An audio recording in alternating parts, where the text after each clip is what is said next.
Hello, everybody, and welcome to my show. Today we have Martin Jar. Honestly, it's amazing having him here. He loves technology. I love technology. Ooh, I'm dear God. Um, a thing to talk about. I found him on LinkedIn. Yes, guys, I'm on LinkedIn now. I'm growing up, although I'm 13, so yeah, I'm young to be on LinkedIn. And let's see where this conversation goes. Hello. Thank you so much for being here today. Hello, I'm excited. Thanks for having me. It's a pleasure. So let's have you introduce yourself and then we can kickstart this interview. Yeah, sure. Yeah, I'm Martin Jahr. I'm living in Germany in the most northwest and quite a provincial area of Germany, which is a little bit tricky because I'm around a lot in IT, as you said. Yeah, so I'm a technology fan. So my profession is to help companies embrace the change of the digital world that we have today. Surprisingly, a lot of companies still have struggles with that. So I have to go around a lot into the companies and explain what's going on and see how they have to change their systems and the organizations and their way of thinking and their business models and all of that stuff. Yeah, so that's what I'm doing for my profession.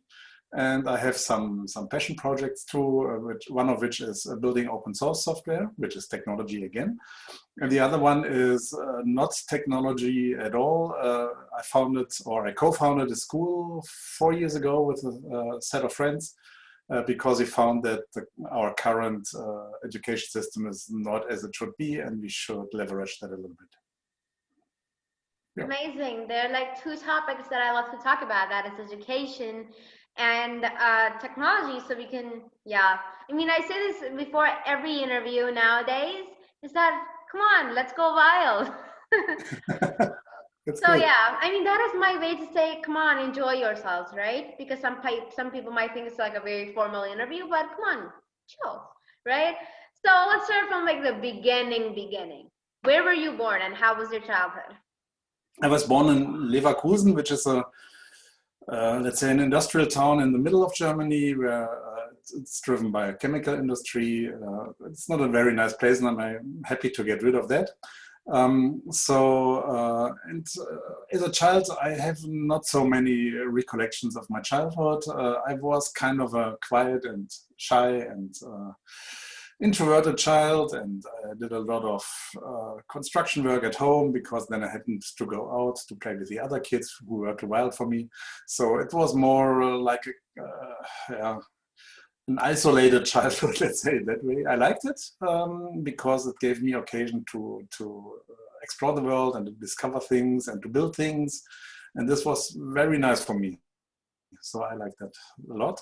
And yeah, I think this went through my teenage time as well. And then sooner or later, I started discovering, well, there are people out there. Hey, this is interesting. And so I got a little bit more active in school, but not necessarily in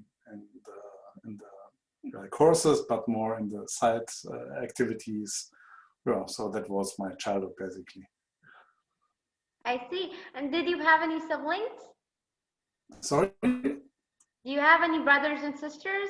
Yeah, I have a brother who is 2 years younger than me and a sister who is 7 years younger than me. And so I was the eldest, so I was supposed to be the rational one and should check out the others. My brother was pretty wild, actually.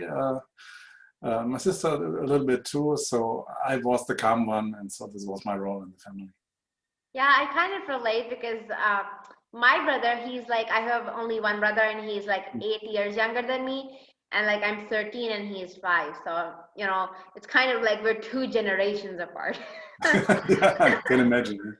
But this will align over time, I can tell you. Yeah. So when did you start like discovering your love for technology and when you were like, technology is the thing?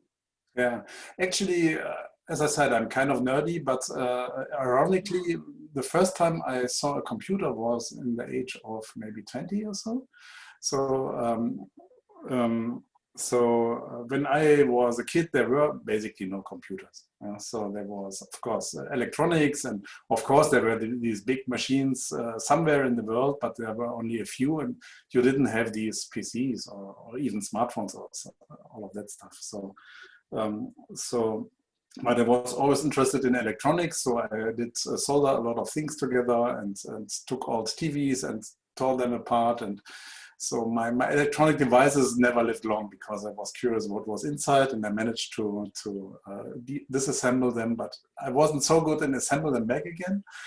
So this is how I learned, and I found this interesting to see how things interact. So what the mechanics and the functions are behind the appearance that we see in the devices we use. Yeah, so I think this was my starting point. And then I was somehow interested in maths. I found this compelling as a concept. I wasn't good in school though, but I thought it was a good way to explain what happens in the environment and see the rules. And so I'm kind of a visual guy, so I'm actually I see how all of these vectors are floating around, how forces evolve and all of that stuff. Yeah, so that's actually interesting, and so I did a lot with maths. Yeah. And so did you have any education or like professional training in terms of technological fields, or did you kind of just freestyle or? Yeah, in the school I didn't have too much because, as I said, computer science was not yet invented at that time. There were some small things in school, but basically after school I went to Berlin, and I didn't really know what to do there. So I was a little bit in search of what will be my future, and so I started studying mathematics, which was not so great because it was different than I expected it to be. But this was where I first saw my first computer, and so I fell in love with it and started programming and discovering things. And so after 2 years, I switched to a computer science study, and this was basically my education. So I spent quite a long time in the university. Not always studying, to confess. Yeah, I liked it there, and this was a nice. It was not so engineering-like. It was more all the crazy guys are here. So because it was still kind of a not acceptance technology thing, so it was new. It was crazy. Nobody knew what this is about and what is it good for. When I started studying, even the web wasn't invented yet. So nobody really had a clue whether this is meaningful, except for maybe crunching some numbers. Yeah. And you know what? I really just feel like saying it, and I don't know if this even would make sense, is that you unconditionally love technology, right? Because you love it in this like most young or like raw form, and then so many things were invented, like web and like so much more to technology. You've seen it evolve. I mean, it is so sweet, yet something so interesting. So how does it feel now that you saw so many things being made, and now you see the web? Right now, I, being somebody born in like 2007, can't imagine a life without web, right? And I can't imagine a life without Facebook or Instagram or all these things that I've been surrounded by since I was born. But when I was born, it wasn't so famous, or I wasn't just given a smartphone when I was born. But it was, I think I got my first smartphone when I turned 13, and I still share it with my parents, so I don't have my own thing even now. But these days you see so many children that are given mobile phones, like my own brother. I mean, he does not have his own mobile phone, but he's given a tablet or something that he watches cartoons on, or poems on, or learns his work or his schoolwork. And now it's just such an environment that you can't go without it, but you can go without it, and kind of thing. It's like so confusing. So what do you have to say about that, like young children and technology? Yeah. Actually, it's funny because I think the year you were born, the iPhone was invented. There was no iPhone before that. So it's hard to imagine these days, because it's so ubiquitous, and everyone has a phone. And so I think it's with everything if you use it too much, of course, it's not a good thing. Yeah. So, but I think it's vital. Today it's vital because we rely on it, our society relies on it. The possibilities are more or less endless, but we have to use it wisely. And this, of course, includes how children perceive this in the first place. It can be quite immersive. Yeah? I know that from myself, and I'm a grown-up, yeah, so but still I can get lost in playing around with my phone or doing some things on my notebook. So of course we have to show children that there is something else beside. Yeah? So there's a real world outside. There are people who are there. There's nature that is there. So we have to be very careful to not show them this is your true world and you can get lost in it. Yeah? So, but on the other hand, I think we shouldn't hide it away. Yeah? So my daughter in school has a disallowance of using her mobile, which is ridiculous. Yeah? So because everyone, it's a way of life. Yeah? So why should I not use it? Yeah? So I have to learn to work with it, but that's the task of the educators to get that done. Mm-hmm. And I, yesterday I was just talking to my dad, and it's like there's no like life without it. And I was like, true, because see, I get up in the morning and I take my school on my laptop. Then I do my interviews on my laptop. Mm-hmm. Then I take a break and I watch, my Prime or my Netflix on my laptop or my TV or my mobile.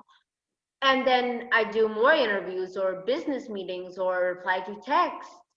And that's all on my laptop. So whether I'm doing work, school, or even when I'm doing family, I mean, we're still talking to each other. And because of the COVID-19 virus, I have to Zoom call my uncles and aunts and get them all on board. And I'm like, okay, now can we talk? And we're talking. Yeah. Right? So there's no, for us as millennials, and I feel like even for you, I mean, you're older than me, definitely, no offense intended, but you can't just imagine anything, any task or anything without it, because it's kind of necessary, kind of like a staple in every household. Yeah, I think so too. Now, really after the documentary that was released, The Social Dilemma, which is actually one of the most watched documentaries in the history of documentaries, which is amazing. And it was all about how social media, to be very specific in areas of technology, has changed the world and the dangers of that. Now, it's like a horror film. Now, when I watched it, and I did not touch my phone for about an hour, which is a big thing for me, okay? And I was like, whoa, I'm scared. And I called my dad and I'm like, I'm so scared, oh my God. And they're telling all these bad things about Facebook. And I'm like, but Facebook, we have so many friends on Facebook, and I do interviews on Facebook. And it's just that you can't help yourself. Mm-hmm. But what do you think could be the right uses for technology? Yeah, this is really an important thing. Right now, we in the social concentration of big players, who drive these systems not because they want us to be entertained or connected or whatever. They do this because they want to make money out of it. Yeah? So they're collecting our data and they're selling that to companies who do then ads or whatever they do. Yeah? So and this is really a big problem, I think, because people are not trained and are not educated to learn about these things in the first place. Mm-hmm. So it's like smoking. Yeah? When you're smoking, this is great, and you have this feeling of adventure and freedom and everything, but it causes cancer. Yeah? So today everyone knows that, but the same is not true for Facebook or the other channels like Snapchat or Instagram or whatsoever. Yeah? So people, I think, needs to get more information about what's going on, and there needs to evolve a kind of an feeling for it. Yeah? So they have to know what is happening, and they have to judge the consequences, and then they can decide. And of course, it's challenging because the use case is good. Yeah? So you can connect with your friends and you can talk to your family over these networks. But there are alternatives, and I think we will see more decentralized and more smaller things coming up in the next years, because people learn that data privacy is an important issue, and I think this will surely lead to some easier ways of connecting without having these central brokers in the middle, like Facebook. Mm-hmm. Totally. Now, I see. Now, there's a lot of uses that you can kind of use it for your own betterment, you know, like technology. Like you could have everything digital right now. And you see, now digitalizing the world, there's so many initiatives out there. And this COVID-19 was kind of like a help to that, to all those initiatives. And you see how world is evolving. And now tell me, a lot of people that I read it in a lot of places, and there's a lot of people that are protesting against the use of technology and digitalizing the world, because first, it can be bad for our health, and second, it can end a lot of jobs, right? So what do you have to say about that? Yes, a lot of people have fear of technology. I think this is because they don't understand what this is and what it does. Yeah? So it looks so technical, which means it's unnatural. And so, of course, I have to fight it somehow. As always, it's just a tool. Yeah? So a knife is a tool which is valuable, but on the other hand, it's dangerous. Yeah? So and it's technology as well, by the way. Yeah? So, but nobody is protesting against knives, at least not normally. Yeah? So I think what people are really afraid of is that overwhelming feeling of getting lost in all of these things and being out of control. And this is what's really behind these kind of protests. Yeah? So they feel overwhelmed and out of the loop. And I think this has to be changed, because I think technology today is inevitable for our society. Yeah? So and everyone is using technology. How do you go to the demonstration? You're going into a train and drive there, and how is this train operated by technology? Yeah? So you can't be against technology these days. Yeah? So because it's supporting you and it's helping you, and of course it's causing a lot of troubles because it's not used wisely in any way. Yeah? So see military, or see all of these industrial waste things that we have, and all of these speeding up of consumption of resources. Of course, all of that is technology too. Mm-hmm. Yeah. Now, tell me, what are your thoughts on the IoT, the Internet of Things? Yes. IoT is interesting because it's everywhere. It says that we have 40 billions of sensors meanwhile in the world, so which is more than people. So everyone is carrying around, don't know, in his iPhone already 10 to 12 sensors of different kinds. Yeah? So this is IoT too. And I think this will be a good start in, maybe you have heard the phrase digital twin, which is a phrase coined by the IoT industry in terms of we want to have the world rebuilt as a digital image of the reality. So which means we have sensors everywhere, we have data everywhere, we see how the world looks like in reality, but more, because we have all of that data and can analyze it in a different way than we can see with human perception. Yeah? And that's, I think it's a compelling idea, but again, you have to be very careful what you're doing there. So we don't want to end up like in George Orwell, where everything is controlled and supervised. Yeah? So, but on the other hand, we can do a lot for environment. We can do a lot for improving agriculture. We can a lot to do to improve, to see environmental impacts changing, and then what can we do against it. So all of these things are IoT use cases as well. So as always, it's a pro and con, and we have to learn to use it in a more meaningful way than maybe today. You know, while you were talking, I just was thinking of something. I'm like, technology, just the word of it, and then under technology, you have the web, or you have social media, or you have IoT, or you have the AIoT, which is the artificial intelligence of things. You have so many different things, and yet they're so controversial. There's good things about it, there's bad things about it, and nobody's like really clear about it. And I know, I mean, there's sensors in my phone, in my laptop, I know about it. But I mean, I can't really just do anything about it because it has its good things. It can make my life so comfortable, and then it can be controlling, which is a bad thing. Yeah. So what do you have to say about the controversialness of I think we have to be, technology? yeah. I think we have to be very careful on a good way and awakening in terms of seeing what the dangers are. So you might have heard of GDPR, which was a big initiative coming from the European countries in the, 2 years ago, or 3 years, meanwhile.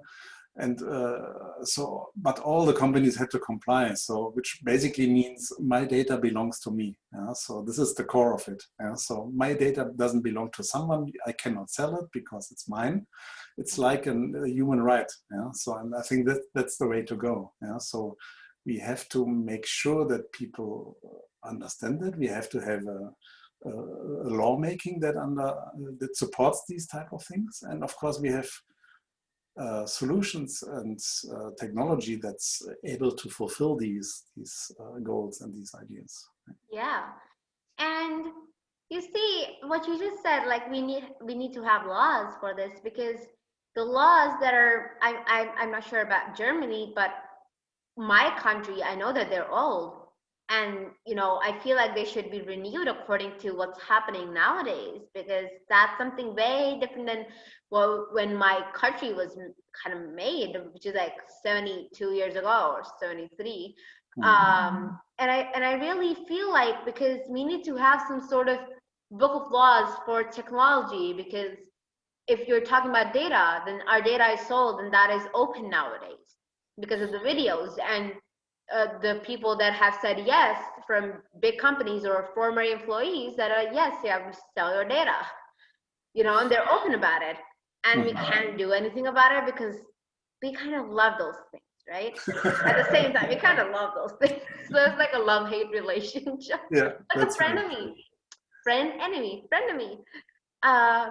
Yeah, and so what do you think should be, done by governments of respective countries about all this age of technology? Because we need new data, because cybercrime is something that has been in the law, but it's not so defined, because the more technology is growing, the more ways there are, or there's more, the cybercrime word is being more vague, because there's so many things that can include in the word cybercrime.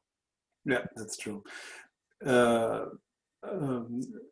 Yeah, I agree. Governments should be more up to these terms. The problem is they are not, because they're much too slow. They're much too, let's say simply, they are not attractive as an employer for IT savvy people, because you can make so much more money in the free business. Yeah? So why should I go to a government instead? And that's the problem that a lot of governments have, that they can cope with the dynamics and the development of new things arising from the big hyperscalers, as we name them, like Amazon or Google. Or it's not even Facebook. Facebook is big, but they are not driving the technology. They're using the technology to collect data. So and so, I think, of course, regulation is one thing, and we need to have initiatives on that. The other thing is we need to be more awareness in the population. Yeah? So we have to have people who know these things and know what it's doing, and as a purpose, don't do that for a living, but do that for society in terms of making it more usable, more user-friendly, less controlling, build the secrecy for the users and not for the companies, and so on. Yeah, so I think it's hard to control by law only. Yeah. And in my country, and I interviewed a senator from the Senate of our country, and he's the only person, he's going digital, and he kind of named himself digital senator because he has his mobile phone, and which isn't something new, right? Of course, I mean, duh. But he gives interviews, he takes interviews, he has his own page, and I mean, come on, you and many people along of you that are from different countries, which also includes that senator, you guys have the courage to kind of give me an interview, because at times people are worried about their reputations after giving an interview to a 13-year-old. At that time I was 12. I just like literally just turned 12 when I interviewed him. So I feel that what he's doing, and when he's talking at the Senate, I've seen him on TV and I'm like, oh my God, I interviewed this person. I always have because startup things. And he's going digital and he's engaging the youth, and he's because TikTok was banned in our country. He was like, well, there's people that are doing good on that side as well. There's many people that might not be doing the most appropriate of work there, but there are people that are doing good. And he's honestly working a lot towards it, which brings me to my next question. You said that you will also go to certain companies that call you because they have some technological problems. With you being so tech savvy, you can solve it, or you can tell them how to, work towards better technological systems in their company. So how has that journey been for you, and how's everything in your country with all those companies that have problems with the internet? Yeah, for me personally, that was a very successful.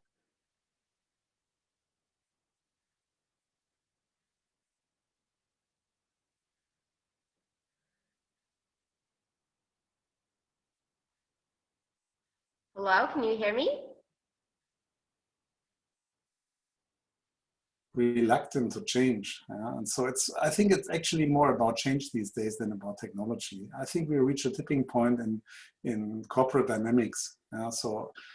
Because so many new things appear every day, so companies have to become more agile, and it's so impossible to see that companies can't.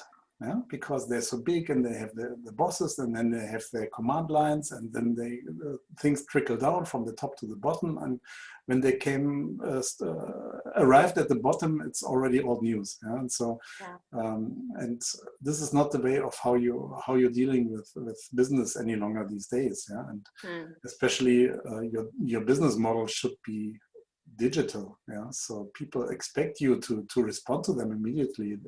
Everyone is spoiled, everyone wants to have everything at an instant. So, and if you have, as a company, say, oh, don't know, come to my shop and let's talk about it, and maybe we can do something or maybe we can't. So this is not the way of how you're doing business these days. And so in fact, it's more actually about change and about learning to embrace the change in the companies than the technology as such. Of course, everyone has some IT guys in the cellar keeping things alive, but that's not what I mean in embracing digitality. Yeah. And I feel like when you said about this corporate thing, I believe you, because corporate, I would say, I don't know, bureaucracy, but it's kind of like a chain of executives, and then you go to the people that are managing directors, and so on and so forth. And you're right. I mean, I see new technology and I read new articles every day. And at this point, I read something in the morning and there's already an advance, which is an article written already by evening. So it's fast. It's very fast. Yeah, I think in the end, it comes back to learning. And so how do we learn, and how is our socialization of learning being created? And this is actually the reason why I founded that school, because I found that I hired a lot of young people coming from university, and I said, oh my God, these are the bright young guys, and they are so apathic, because they don't know what to do, and they're waiting for commands, and they're waiting for someone who has ideas. And they should be the ones who have ideas and who show initiative like you do with your interviews. Yeah. So, but this is very rare that you see that, and I thought a lot about that. Why is it that way? And I came up with, okay, obviously it has to do with our education system, and so we have to change how people learn. And this is actually why I took an action there, despite this is not technology related at all. Mm-hmm. Okay, now this is exactly leading to me, you know, how it's amazing how, you know, kind of our conversation is going. And you mentioned your school and how education, and I totally agree because I'm part of the orthodox system of education. Although I have great education facilities, but I feel like there can be change.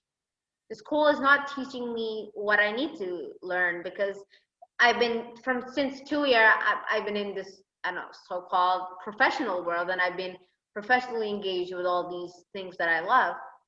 And 2 years, and I've learned how to build relationships and how to keep them going on, about sustainability, about technology, and all these things. My teacher honestly have not taught me. She hasn't taught me how to use Zoom, and I'm good at it. I'm good at it. And I'm good at streaming, and I'm good at Facebook now because I've learned all those things myself. Yeah, sure. And I feel like these are important things. If a graduate does not know how to do all those things that I know at the age of 13, please, I mean, they need to teach it or learn it on their own because, I mean, we can't just wait for the entire system to change. We kind of have to change ourselves, right? Because a lot of people, in fact, I met that straight out of college or straight out of university or just graduated high school, and they're coming to me and they're like, give me a job. And I'm like, I don't have any jobs to offer, but if you want to work with me, you're welcome. What do you want to work on? They're like, whatever you want. I'm like, come on, you have any interest? And there's so many things that I feel like, oh my God, if they think of me as a mentor, it's not bad. I mean, I love it. But the thing is that they need to learn. They need to learn about the new things, and they need to kind of broaden their perspectives a bit, right? So what do you have to say, and what kind of thing in particular, or an event or a series of events that kind of made you think, oh my God, we need a change, and I'm going to be that change?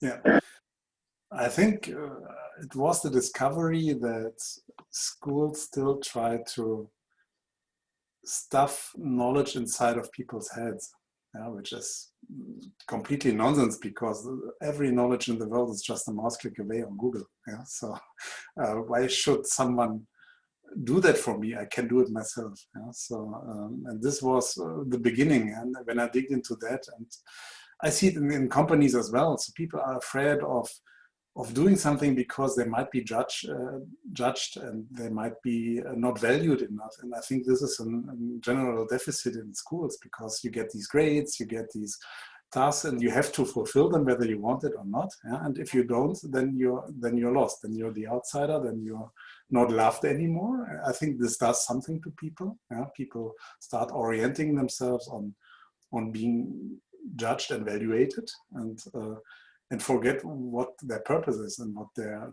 values are and their ideas are. Yeah? And this was the point where we said, no, we have to do something. And before we actually started working on the school, we talked a lot about, let's say, values. How do we want to be that school? How do we want to do we have to go out of the way, or what do we do? Do we have to invent a new curriculum because the old one is nonsense? And we came out with, no, we don't have to invent a curriculum. We have to strengthen the kids in the way of going into the world. And in the end, we found four values which are for us, let's say, the guiding things, which is candor. Yeah, so people should be open for the world and should be curious, shouldn't be afraid to show themselves with their curiosity. Yeah? And they should allow new experiences. This is one. Esteem, of course. Yeah. So respect yourself and respect others, and foster your relations and create opportunities. This is exactly what you're doing. This is why I liked your idea of these interviews so much. This is exactly what we want to see as a result of education. Competence, of course, yeah. Know your tools, you said it, yeah. You learned it yourself because the school didn't do that. So we can help pupils surely there. Becoming proficient in what you're doing and be proud of it, yeah. Be modest, but be proud, yeah. So you don't have to hide that you are capable of that. And literacy is a big word, and everyone is concerned about literacy. Do alternative approaches, ensure that people are well educated. And I think, of course, even better, because for me or for us, literacy is the ability to act relevant. Yeah? And I think there are so many things today, and it's not knowing your classic Greek authors or whatever. Yeah? So that was maybe of interest 200 years ago, but today you have to deal with the problems that we have in the world and all of these issues that we build as a consequence. So you have to explore your potential and reflect who you are, and then start working on that. And this is what this is all about. Mm-hmm. Honestly, amazing. And it's just, you know, mind-blowing or something, because I feel like this is the kind of schools that we need right now, because the grading system, honestly, it isn't the best. Because, you know, honestly, I have my results coming out, I think, in a day. Oh my God, it's tomorrow. Now that I realize that. And this is something that I've worked for all my term. And I am like, oh my God, but I studied, and there's so many things. It's like a butterflies in my stomach feeling, right? It's like, oh my God, what's gonna happen? And I feel like if they go a bit more lenient, they're like, oh my God, it does not matter. You learn, that's the real thing. I feel like the world would be a better place, because cheating happens, or there's a lot of suicides, in fact, that are happening. Yeah, just because of, am I gonna pass or not? And then it's the parents' reaction, because my dad, honestly, I recorded a video of him saying, when there's a kind of time when, I don't know, my teachers made me believe that grades are everything. And I recorded my dad one day before my result. And I'm like, if I fail, you won't say anything. He's like, yeah, in fact, we'll go and have a dinner at this, you know, there's this amazing restaurant. It's like one of the most well-known restaurants in this country. I'm like, well, you know what? We're gonna have dinner there. I'm like, okay. And I'm like, you know what? He just said it to me. I'm like, oh my God, I'm gonna record it. You know, if the teacher says anything, I'm gonna show it. And turns out I had like a 94% grade, and I'm like, why did I do that? I could have failed.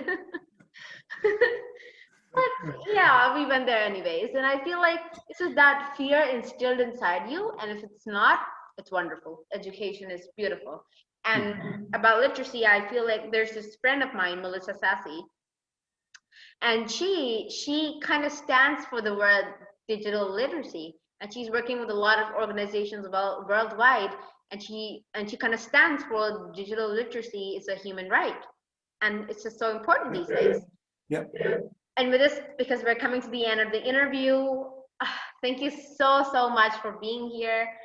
For, you know, honestly, I feel like courage is needed for sharing all those things and sharing your ideas. At times they might not resonate with me, but they resonate with your own self, right? So thank you so much. And now I have got to ask you two last things, and stay back after I stop recording. I gotta say this, gotta something to say you. First thing, if somebody wants to contact you, how can they do so? Sorry, I didn't get this question. If anybody from the audience wants to contact you, where are you most reachable? Okay, I have a lot of email addresses, so either you use LinkedIn. I think this is where you publish your recordings anyway, so I have a contact there. And otherwise, I have an own website, which is martin-jahr.de for Germany. And this is where I can be reached. Amazing. And what's the last words that you want to say to all the people watching?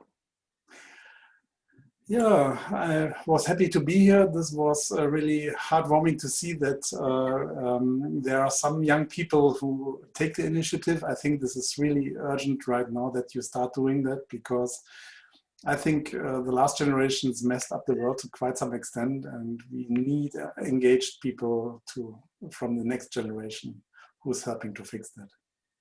Thank you so much, Martin, for being here. Thank you so much, everybody, for watching.